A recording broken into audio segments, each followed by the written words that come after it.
I'm just going to tell you a little bit about her background. So Kate Clark's first solo exhibit was at Claire Oliver in 2008. She has been exhibited at the Aldrich Museum, Islip Art Museum, Bellevue Arts Museum, Mobile Museum, Cranbrook Art Museum, the Frist, Glenbow Museum, Musée de Halle St. Pierre, HVCAA, Nevada Museum of Art, and others. Her work is in public collections of J.P. Morgan Chase, 21C, David Roberts Art Foundation, and the C Collection. Clark has a BFA from Cornell, an MFA from Cranbrook, and was awarded fellowships from the Fine Arts Work Center and Marie Walsh Sharp. Clark was awarded grants from the Virginia Groot Foundation and NIFA as well. Kate's work will be included in a group exhibition at Brown University's Bell Gallery in January, and her work will also be featured in a solo booth at Volta Art Fair in March with curator Dexter Wimberly. And she will also be opening her solo museum exhibition, Mysterious Presence, at the Newcomb Art Museum at Tulane University in January. So please join me in welcoming Kate Clark.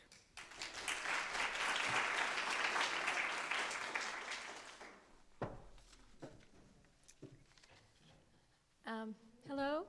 I want to thank you so much for having me back. I love Cranbrook. It's been such an honor to be back here. And my time here was really an enormous change as an artist. So I feel like the chance to come back and be really candid with you guys about the years past Cranbrook is a really good opportunity. So I'm going to go through the talk, and I have a lot of slides, but I want to be able to really answer your questions. So at the end, please feel free to ask me anything. So I was back in 2011, and I was invited to be in this show, No Object is an Island. That was a great exhibition. I don't know how much you know, but they reopened the museum after renovating it, and they had 50 artists do work that responded to work that was in their collection. So this is a piece of Hugh Gemsbach that I did in conversation with this Tony Metelli piece, The Hunter, where he's sort of himself wearing jammies, and he has a rope and he's sort of sniffing. So in response, I made these ginormous Gemsbach. You can't tell the scale there, but they're huge, and they're female, and they are supposed to sort of be winning that battle between the hunter and the animals. And so during that time, I was on a panel with Nick Cave. He was also in the show. And he got up here, and I hadn't done that many talks, and he came up and he showed this awesomely produced video and said, I just sold my piece to MoMA, or whatever, I forget. And that was it. And I was like, wow, that is the way to do a talk. That's awesome. So in fact, I have a video. So then so before I start the video, I just want to, besides the video, I also want to talk about sort of my experience. I didn't come out of here getting the great gallery and having this really upward projection, which some people have. It's been more of perseverance and ups and downs. And I want to talk about that because it's been a great experience. And it gives you a lot of strength as an artist to have both of those experiences. So, for example, I did this piece that was a commission for the Nevada Museum of Art. And the show was awesome. It was lots of big artists like Damien Hirst or Inka Schoenberg, Mark Dion, Petticoin, people I really admired. I was really happy to be in the show. They commissioned the piece. They paid for it. And you can see I went ahead and made a really big piece. So here it is. All went well. They wanted me to do something different, which was put a background in it, and we had a lot of back and forth. It was sort of came up with the concept together, where this would have a French romantic background, like a painting. This is an Oudry painting where he sort of plays something exotic in a French background. So at the time, people were able to accept something exotic and something familiar. So I liked that combination with my work. And they put it on the cover, even though there were so many other much more recognizable artists. The cover was designed by Brad Bartlett, who is a Cranbrook grad, and it's a really beautiful catalog. I mean, the whole catalog. It just won a Franny, which is the American Alliance of Museums. They gave it Best Publication of the Year, which was really nice, good for him too. So that's gotten a lot of visibility. All of it was really good. All those my children, we all went. They made a big deal about me coming to the show. We went. It was like the signature piece of the show. There was the poster. It was the catalog. And then they wanted to pay less than they'd negotiated for the piece. And that was like right before the show came down. They sent me an email saying, basically, we want to pay less. And I said no. And so I got the piece back. So that's like this great climax, and then it's like, okay, now I have to deal with getting the piece back, on top of the fact that getting the piece back is impossible. So this is how the piece travels down my hallway. This is how I have to tip it up to get it into the elevator. Sorry, I don't know if you can hear me. And then to get into my studio is also really precarious. So the whole night I didn't sleep before getting it back. And then I finally get it back, I put it up, and I sit down at my computer. In that moment, I get this email from National Geographic saying, this filmmaker was saying, the editors and I have looked at your work. We sat in stunned silence. We'd like to do a documentary, and your message is our message. And so I emailed her back, and I said, I have this big piece in my studio. And she said, that's perfect. And then it was like this star of the whole video. So in the end, it was great. This gets so much more visibility in that video than it ever would have stored in Reno. And that's one thing about storage. Like, they made a big deal of the piece in Reno, so they weren't going to show that again for a really long time. So in the end, that's how it went. So here I'm going to play the video. It's only 4 minutes, but she does a really beautiful job in 4 minutes of sort of showing everything that I can't show you while I'm here. No. No, I'm not. Okay. No. Play. Thanks. The amazing thing about taxidermy is that you get to make the animal exactly the way it was in nature. My approach is slightly different.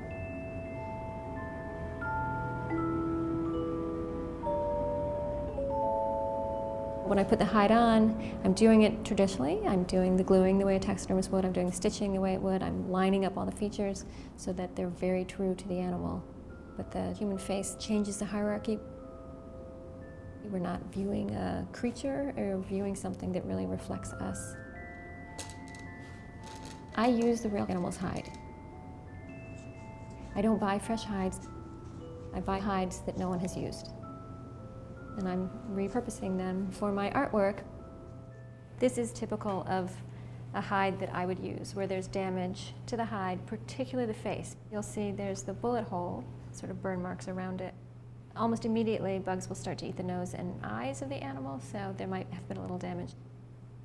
So this one's beautiful. It has its flaws, but that's okay. It probably was not going to be mounted by a taxidermist because of the problems, but for me, it's perfect. The hides are unbelievable. It is amazing the way these animals come together. And that I definitely want the viewer to get to enjoy and marvel over the fact that that was done in nature. It wasn't something that I created. When I'm stitching it together, I want to make sure you can read the skin as pores and oils like we read our own skin. It's really important that I'm using the animal's facial skin back over its face, just transformed. I want to leave as much animalness on the face using all the patterns and everything. Every detail of our face evolved to be so communicative. The whites of the eyes, the hair removed from the face, everything brought forward, and it sort of was able to increase our civilized communication through reading a face that could give really complex expressions, and then that changed the way we interacted with one another.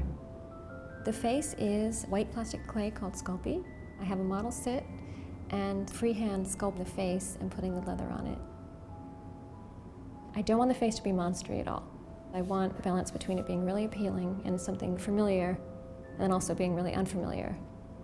It can be unnerving to have the human face staring back, but I try to make the eyes a really beautiful part of the face. The lids with the animal's real lashes, and that's sort of a beautiful combination between human and animal. Some people say, thanks for the nightmares, Kate Clark, and other people say, thanks for the compassion, Kate Clark, so I get the full range of people really appreciating the work and reading a positive message into it, and other people taking sort of a faster glance at it and saying, how could you do that?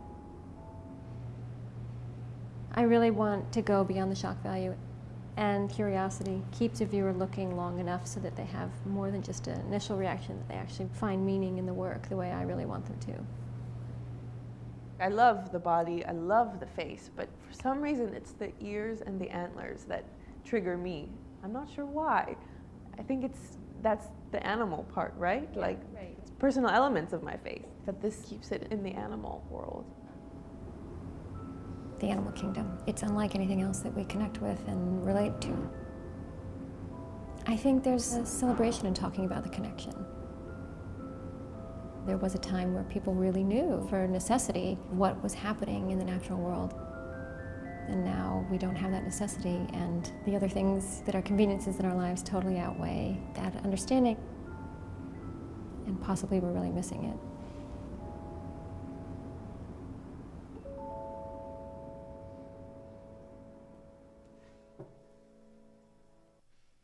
Ta-da. So that video took 2 months to film. Not every day, but she had so much gumption. This filmmaker was she was very young, but she was super talented. It was really an amazing experience for me on so many levels, because a lot of people have come into my studio and said, someone should really document you making a piece, or I'm going to document you making a piece. And people have sort of done it, but to have the first one be National Geographic was a lot of pressure. And she said, your message is our message. And I was like, oh man, how do I make sure my message is what they want? And it was just, a lot of it was about her coming up and me. She was in DC, and having to adjust my timing of the piece, having to coordinate with the model, having to look nice. That was such a bummer. I do not look nice in the studio. I had a really nice studio visit with Kehinde Wiley one time, and he's like, you're not glamorous enough. And I had decided, that's fine. That's not what I'm trying to do. I can go out and look nice. But for this, I decided, it was like that fine line between documentary and looking like a normal person in the studio. So that was time consuming, and she kept thanking me for letting her film and refilm and refilm. And I'm like, this is just as important to me as it is to you. Let's get this right. So she was really a lovely person, and one thing that really helped was we filmed so much, and she kept reminding me that you're going to talk for like 8 days straight, and I'm going to make it into 4 minutes. So then I just sort of relaxed and knew that she could edit it. She's really young, and I couldn't. The rules of National Geographic are that I'm not allowed to talk about it. I'm not allowed to tell anybody it's coming out in case it doesn't. And I can't see it until it posts to the world, which is like a really weird thing. But I'd seen her other videos, and she does things in this she said, in the initial email, she said, I want to make a really lyrical video. She remarkably had she knew the music she wanted to use. She'd sort of laid it all out as we were going. And for example, she'd done a video. She went to the Galapagos with other filmmakers, and they all filmed the turtles, and she filmed a prostitute. And it was this very short but very poignant film where the woman says, when I was 15, my parents decided, my mother's boyfriend decided I was a woman. And then she shows her in the shower, and she's got these scratch marks, and then she shows that sped up thing of trucks coming and going, and just very few things that told the whole story in a really beautiful way. So I felt confident. I was nervous, but I felt confident. But then I couldn't get the piece done on time. And that was so not like me. I'm very deadline driven, but those added sort of complexities of having to redo things so she could refilm them and having to set up the model and all that stuff. So she was coming Monday and Tuesday to do the final filming. And at 8 o'clock, I emailed her. I'm like, I'll email you in 12 hours. And so at 8, I'm like, not nearly done. I'll email you at midnight. And so the next day, same story. At 8, I'm like, I'll email you in 12 hours. And then not done. So she comes Monday, and we film, but the piece is not done. And she comes back, and she's on such a tight budget, which was remarkable. I didn't realize they're a nonprofit. Now they sold their company. But so she stayed with me the last night, which was really nice. And I learned so much more about, she did come back 2 weeks later. She did the final filming. But as you can see, this is what I do. I make it, I remake it, I cut off the head, I reposition the head. It's so much. And because this piece was like the star of the film, it just took me a long time to get it done. So it all worked out. It was fine. But then the video posted in July, and I was going camping where I would have no internet for 3 days, which was so crazy. So it posted. I had an intern. We were about to get on the Brooklyn Bridge. I'm like, it's up. I drove back to my studio, watched it once, and then emailed the intern all my passwords, and she posted it for me, and then I had to just let it go for 3 days, which was good, probably, that I wasn't like looking at the comments. So when I got back, I really loved the video, so I was really happy about that. I thought she did a beautiful job. She really, she made my studio look beautiful, which it's not. Like, she made everything look so. And I had looked through her camera, and I could tell that things were looking really nice. But when I got back, I started reading, like, so when she first sent that email, I didn't know what a documentary was for them. So she comes, and she's like, I said, what is a documentary? She's like, oh, it's 4 minutes online. And I was like, oh, that's like really short. This isn't like a TV show. This is a super short thing.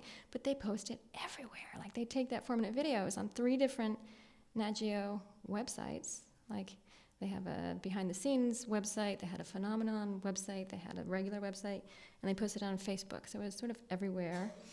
And what I had to deal with when I got back was all the comments. And so I'm used to press. Like, I get, because the work is so visual, because it has a human face, because I get a lot of press. So I'm just going to, like, knock through some press. This is, like, right up in the Wall Street Journal, which was this year, which was great. I was in Vice. This was the cover of Art Limited magazine, so that had a lot of visibility. Just a quick write-up in Brooklyn Magazine. This is actually an amazing poet's book that's gotten me a lot of visibility in literature. She's won the Penn Award for this book, so it's sort of internationally renowned. So a bunch of books and articles, and this was in Paris. Excuse me. They didn't even clarify for me. I was in a museum show in Paris, and I get there, and I knew it was really precarious. Like, I had to get the pieces to ship to Paris because I knew they'd made the poster, but when I got there, they showed me that there were 400 posters throughout the subway, which was so awesome. We just, like, rode the subway. Hey, friend. And then when I left, they were, like, on the revolving thing. So I have visibility, but it hasn't been, like, the mainstream visibility of something like National Geographic. This was all the press from the Paris show. There's, like, Huffington Post and ID, and lots of good, a German book. This is, like, different, like cool hunting design and wallpaper, and this just came out this week. But this is what I dealt with when I came back. So I know that my work is provocative. I know that people respond to it in all different ways. I talk about it in the video. But this, because it was on Facebook in this way, there were, just on this one, there were 1,600 comments on this one, so a total of like 1,500 comments. And the comments were really, really rough. They were really negative. They were really aggressively unhappy with what they were seeing. And the first night, I read like the first 200 comments, and I went to bed like, oh my God, I'm really thick-skinned, but for some reason, it was hard. So, but I want to preface this by saying the other numbers are great. Like there were 35,000 people who liked it just on their 2 Facebook posts, and there were, over 5,000 people who shared it. But I was not keeping that in perspective at all. So there's their other post. So this. I just didn't edit any of these. I just grabbed a few where they're saying stuff like the top one, F+. Wouldn't look at her site for $1 billion. It's just against my everything. And people said funny things like that, things. These weren't funny at all, generally. There are other websites where people were funny about it. But a lot of people would say things like that. It's just not me. Or, they called me a witch. They called me things. Someone posted on my artist page, bitch. I was like, how do I get this off? I didn't even know how you get something off a Facebook page. And I don't do a lot of Facebook. I don't do a lot of Instagram. I don't do that. But this, yuck, nope. But there are, as you see, like it's a mix. So here's another one, mental chicken oriental. I like this guy at the bottom because he can't decide, and the woman's like, run screaming. Like, she decided for him. Anyway, Satanism. I mean, like, really crazy stuff like that. There was the combinations were so funny. Like, this person went on and on about it. It was like ISIS's girlfriend because they blah, blah, blah with goats, really horrible stuff. And the person underneath is like, I like it. It's like, wow, that's such a funny combination. But everybody's like, don't read them. And that wasn't how I felt about it. I wanted to read them. So I actually sat down and read them all. I read the thousands of them. And I walked away thinking that it was okay. Like, there were a third of them were really defending me. The top ones that got the most, reactions said, watch the video. Nobody's watching the video. Just, religious people commented, activist people, but so many people didn't watch the video and just commented on the comments. And that was sort of an eye-opener for me. I started understanding more about what these negative comments were all about. And there were a lot of positive comments. And there were 35,000 people who decided to like it. So, I had to just put it in perspective. There was a post, so Reddit. Do you guys know Reddit?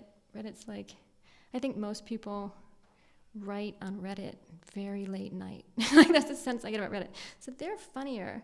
But this was this one it's this was the same person. I didn't list his name, but he said that, Kate Clark is a joke, and then he went back and said, I'd like to punch her in the face. And I know there's a lot of violence on the internet and stuff, but were ones like this, like the bottom one. This seems like something you'd see in Nightmare, hold me. People were funnier about it, and this felt like I was provoking people, but in the end, for me, this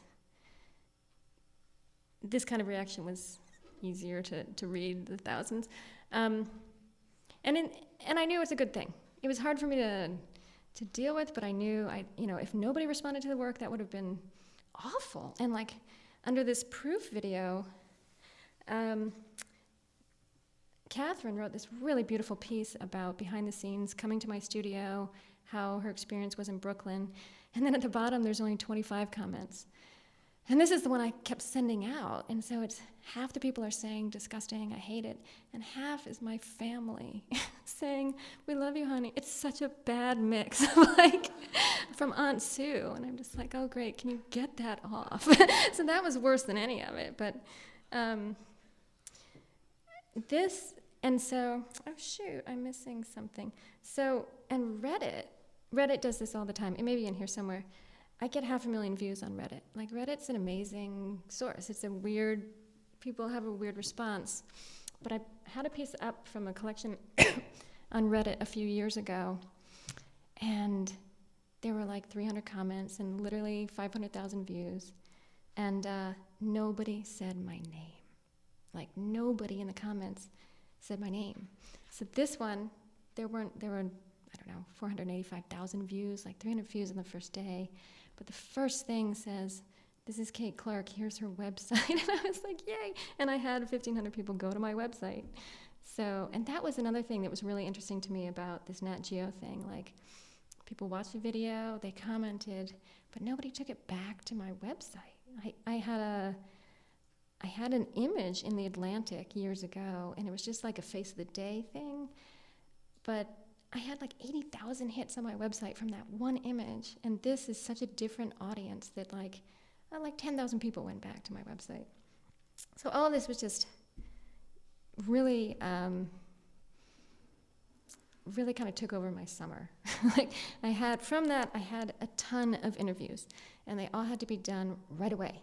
It was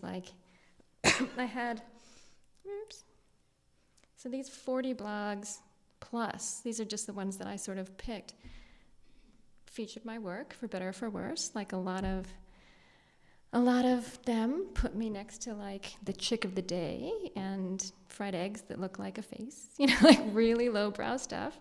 And some of them, none of them included the video. Very few included the video. It's just they saw that I was literally trending and they share things via other websites, and they all posted this huge range from like inked to a hunting one to like really viral ones. Most of them were actually more impressive than you like. They contacted me, they fact checked, they wrote a real interview. So that, like Viral Nova, you would think it was really viral, but they're based in New York. They did a really beautiful interview, and it was fine. But I have to say, about 1 million people saw my work from this. Not art world people at all. It was summertime. It was like mid-July. I didn't bother reaching out to any art world people about it because it's just not the right time.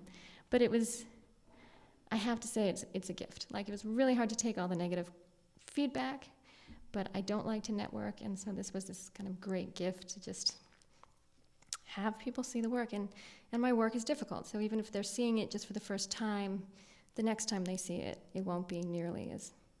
And the other thing I really liked was that people did not attack Nat Geo. There were like 3 or 4 comments where they're like, Nat Geo, you should be ashamed of yourself. And that was a relief, because I had such a good experience with them. I would much rather them direct their response to me. You know, like, I mean, I had such a good experience with Nat Geo that I didn't want there to be like tons of negative feedback on their site. So there were some more substantial interviews from that, not just blogs, but I spent there were so many Skype interviews and so many interviews, and so few of them posted.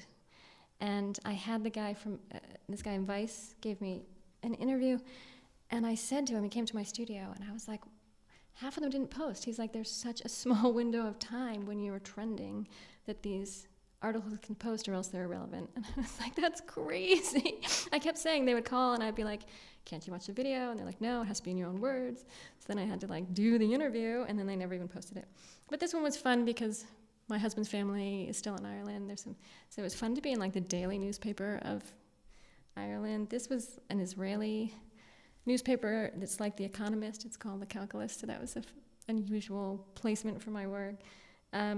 This was so it's the Creators Project, but it's part of Vice. And this was one of those things that had to be posted right away, but then it was also posted in like the Netherlands, Australia, Germany, the UK, Romania, Colombia, Mexico. It like really had a lot of visibility, so that was good. His name is Beckett Muffson, the guy who interviewed me, who's actually much nicer than his name would make you think. But so there he was. So he and I had that talk about, like, he had 6 hours to write the article and post it, and that was it. So that's what I'm going to talk about for Nat Geo. It was, all in all, it was a great experience. Like, I really loved it. I loved the experience of making it. It took a lot of time and energy, but now I have it, and I met with a curator recently who asked me to do that solo booth at Volta. So he's at the International Center for Curators, but he's leaving. And I said, can we work together? So I hired him, basically, but can you take this video and send it to your curator friends, and can you put it in the right context? Because watching it, I'm sort of a tree hugger, you know, it's really very focused on Nat Geo, and she skips a lot of the meaning for me in my work. It's really what they wanted to say about the work, which is great. But so he agreed. So hopefully he'll get it out there to the art world, because I've been meaning to get it out since September, and I haven't done it. So having someone sort of incorporate other things that I've done will hopefully be helpful. So there's a lot more to talk about in the work. I want to talk about making the work beyond just like using the traditional animal hide and all that stuff, because I talked about it, but she didn't include it. In the making of the work, it's really important to me that I have a lot of balance in the face. Like, the faces take forever, and I have a model sit, as you saw, which has really helped me. And but I'm back and forth the whole time about how to make it,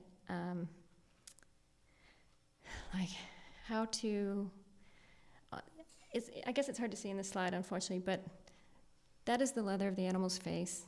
I make it in, as you saw in the video, sort of different leather until I get the face right, and then I take that animal's face and put it back over.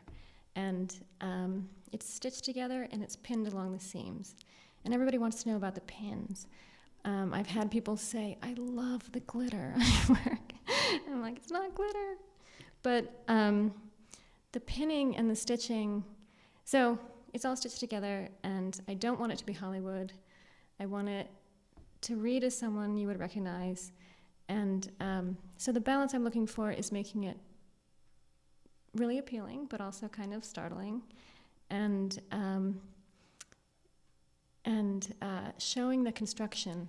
So when you're stitching it and pinning it, it really shows the construction, but I also want it to be really believable at the same time. So you're confronted with a piece, it's clearly constructed, but you also really believe the face that you're looking at. So I want people to, in that making, I want to make sure that people are curious, they're looking at it, they're staying with it, and then they can sort of come to their meaning about recognizing the face and dealing with the fact that it's a really smooth transition into an animal body. And so I've had people come in and be like, oh, that looks like my Aunt Gretchen or whatever. And you would think, this is high art, don't say that. Like, that's a really lowbrow thing to say, but I love that because for me, it's like when you can relate to song lyrics or something, it's so much more meaningful for you. So like, if you're in front of it and it actually reminds you of someone, then seeing it as an animal I think is more meaningful. So I've worked on the construction to hold people's attention. I say that in the video, but like she didn't talk about the pins and everything. The pins also, it's really patchworky, and the pins give it volume. I can't even see the face until I've pinned it. So as I'm working on it, I'm pinning it and then taking them out and repinning it. So the pins give it volume, which is a really important part. So let's see. I don't know what my next slide is. And the other thing that of course they can't talk about in Nat Geo is that I really want this artwork to be singular. Like as I'm making it, it's really important to me that I'm making something that isn't out there. Like I was at a residency and Jerry Saltz walks in. He's critiquing everybody, but he walks in and he's like, this is not what's going on in the art world. And I was like, oh.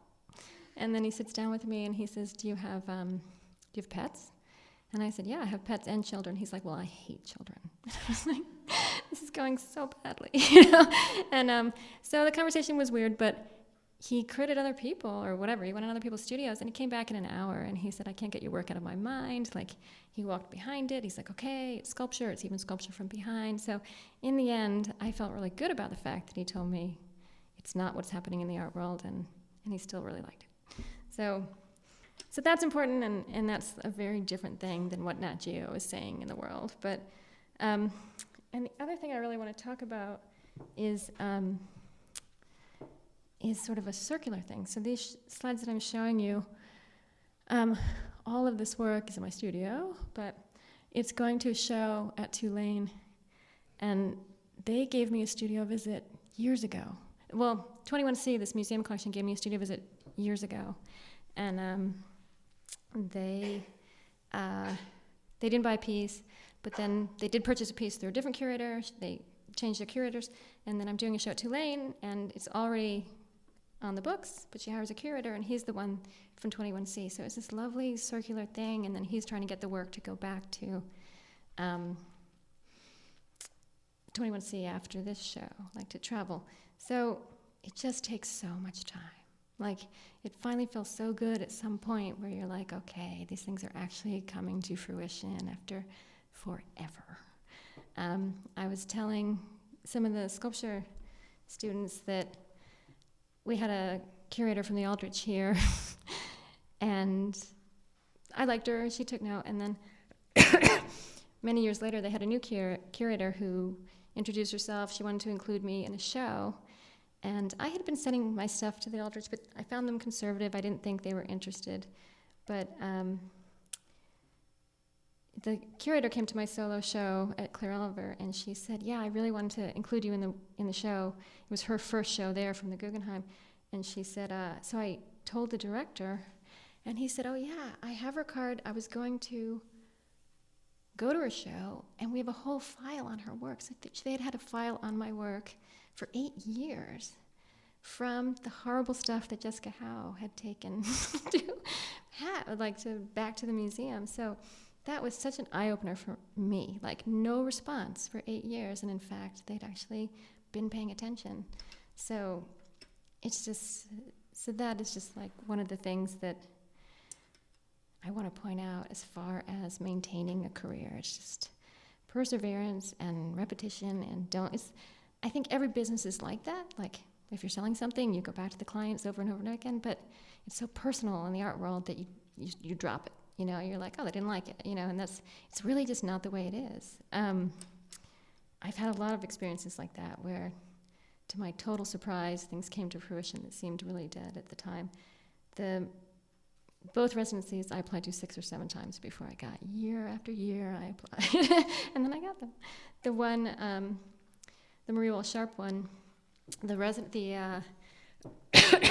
application opened December 1st, and I was deliriously pregnant. I was due on the 6th, and I was so pregnant, and I'd sort of taken notes, and I sat down at my computer to do the application, and it wasn't working, and I was like, damn. I called them, and they're like, maybe tomorrow, and I was like, oh my God, I could have this baby tomorrow. So it was up tomorrow, and I did it, and that was the year I got it, when I was just like so hormonal, so out of it. It was such a quick thing. So anyway, just a note of encouragement that things take time. So the other thing, I'm losing my notes.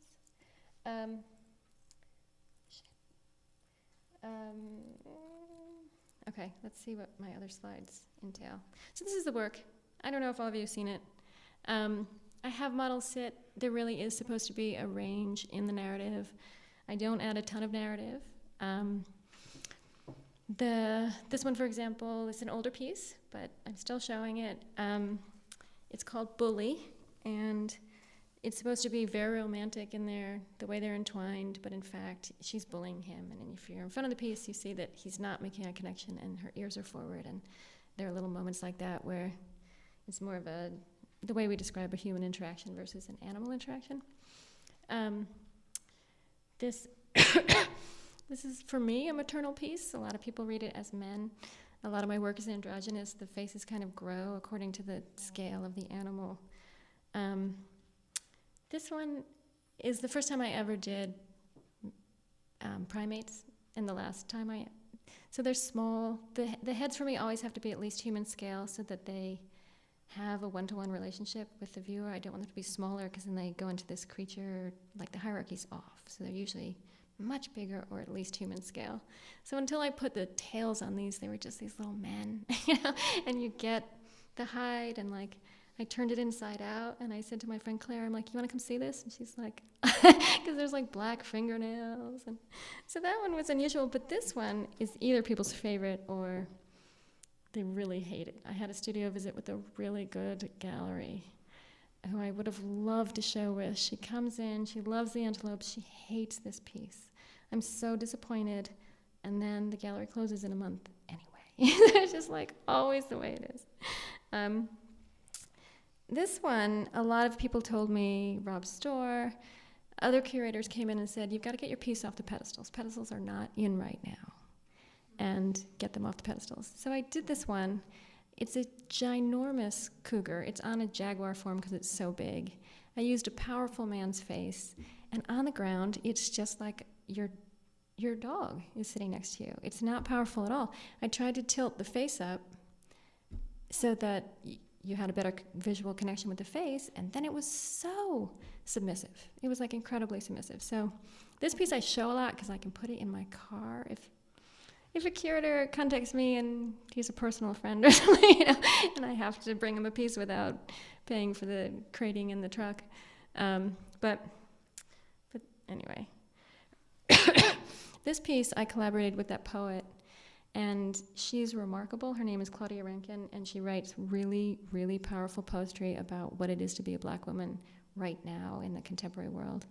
And this was a prose book. So she sent me this really devastating prose about a really, really abused childhood she'd had in Jamaica, and said, I want you to make a piece, and I want the body to be prey to predators.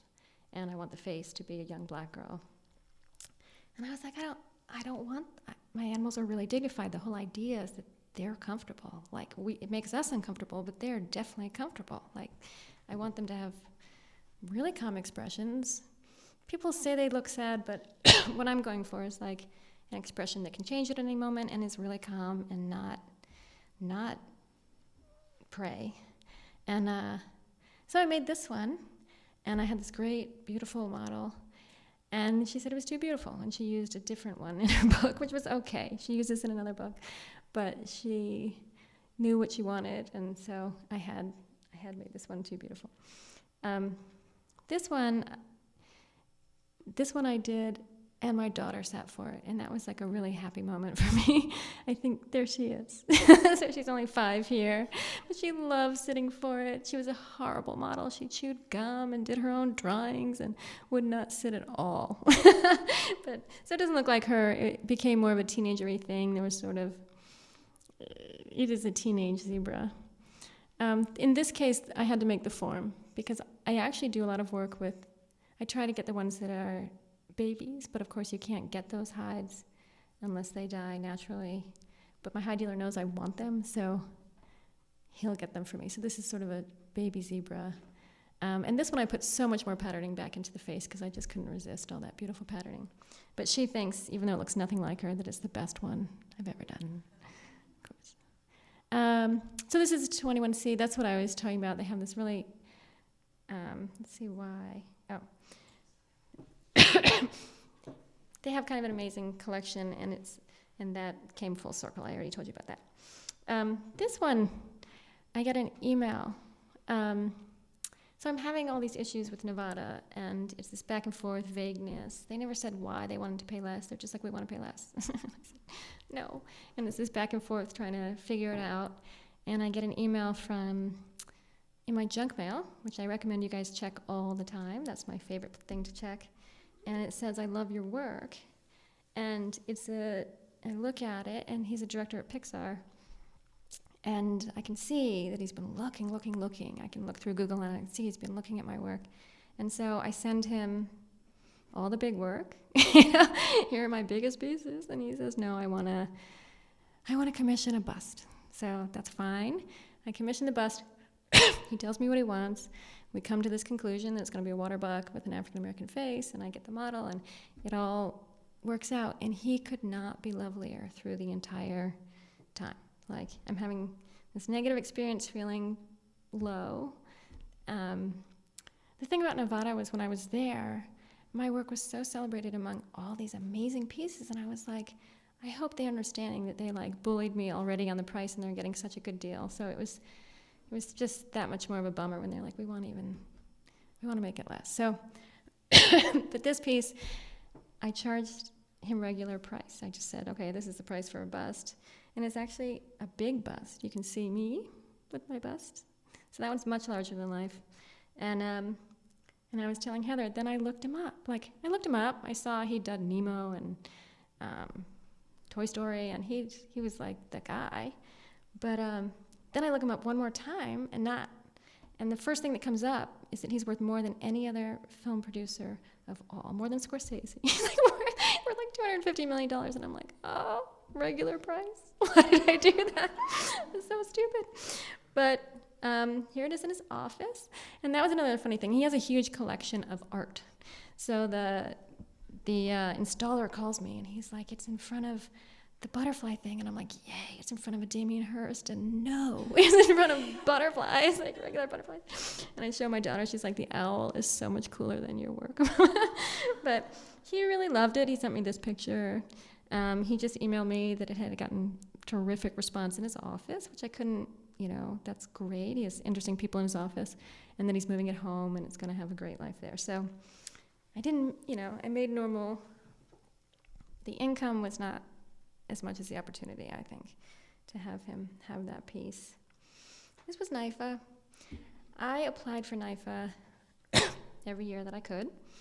Right out of Cranbrook, I was at an opening, and I gave some guy my card, And he's like, oh, you applied for NIFA? I'm like, yeah, with 4,000 other people. And he's like, you were so close. Did you get it? And I was like, I didn't get it. And he was like, I was on the final jury, and it was so crazy. We were like sleepless, and we didn't even know who we were voting for. And I was so disappointed that I didn't get it, because then $7,000 was a lot. And then so this year I got it, which was 10 years later. But they used my image, and that it was like I'd won the Guggenheim. Everywhere I went, people knew that I had gotten a NIFA, because without having to read the lists, there it was. So that was awesome.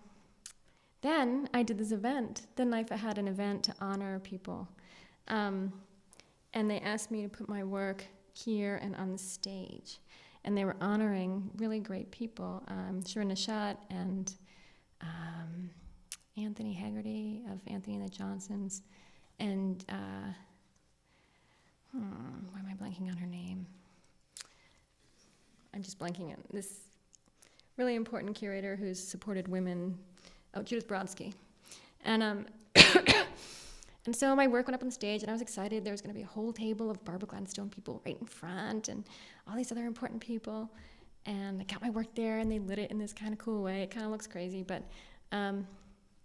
that was so exciting, and nothing came of it. You know, it's like always the things you think are like, yay, I met those people. They were, you know, like it's never. But one thing that I really loved about that was, like, to talk about the meaning of my work beyond what Nat Geo wanted to say about my work was. So it's hard to put it in a nutshell. I always say I like people to have their own reaction to the work, but for me, the main thing to talk about is not just our relationship with animals, but sort of the way that we haven't evolved as people. Like, people want to talk about mythological times, they want to talk about future times, and biologically, we've been the same people since mythological times. You know, we've been the same people this whole time, but culturally, the evolution has been insane. Like, culturally, we've changed so much, and I think there's so much to talk about in that, in this contemporary way. And so at this event, I don't know if you, so Anthony the Johnsons he's really successful and crazy, but he's all about LGBT. And he gets up there and he's talking all about LGBT and all this stuff, and in the middle of it he said, I really think we just want to rekindle our relationship with nature. And I'm like, yay, he's saying the exact same thing I'm saying. And that just reaffirmed for me that it's not just about animals and people, which is important. I do think we'd like to reconnect, but just the broader idea that we, there's something like,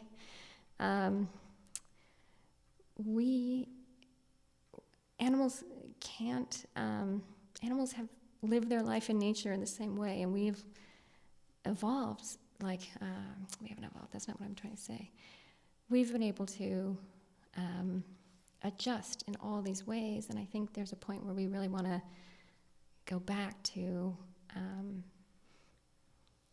something that reminds us that something that's been stable for all that time. All the times that we've been changing, that whole condition in nature has been really stable.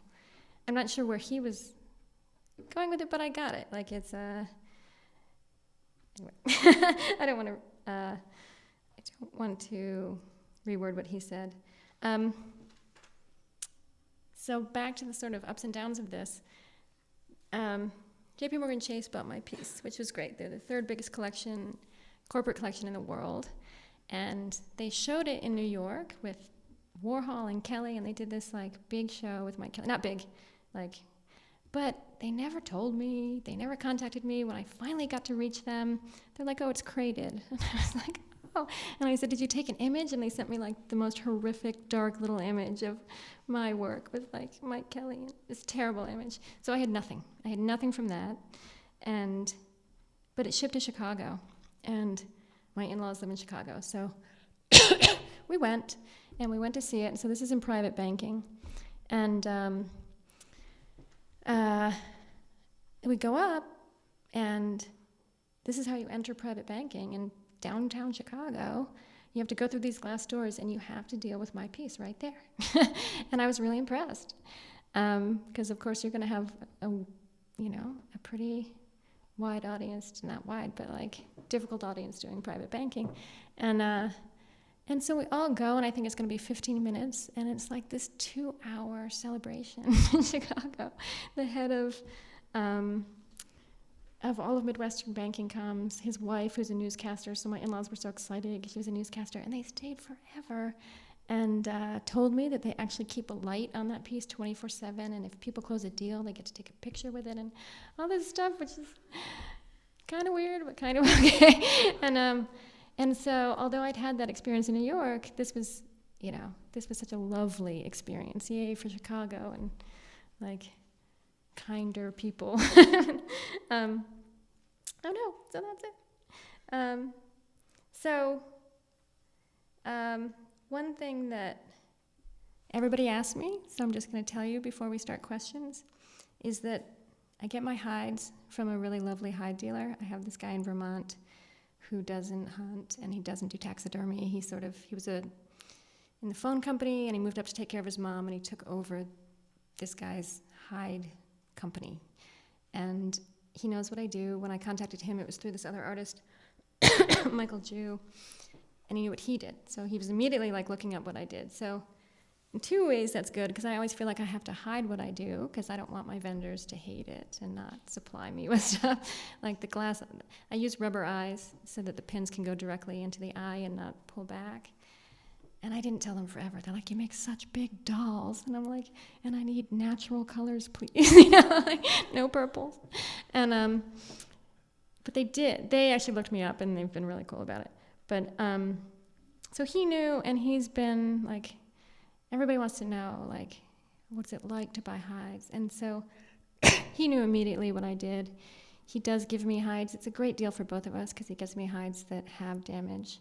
Because when I make taxidermy, the idea of taxidermy is that you get the hide, and you're the taxidermist, and you have to recreate that animal to a T. So you can't make it a little bigger, or make it a little whatever, or a little smaller.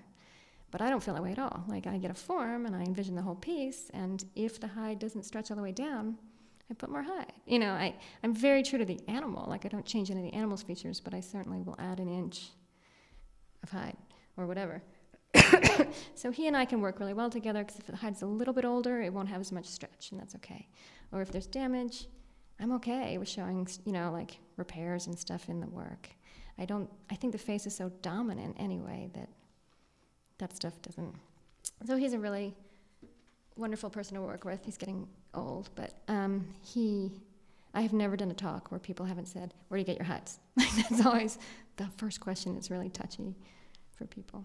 So anyway, it's almost time.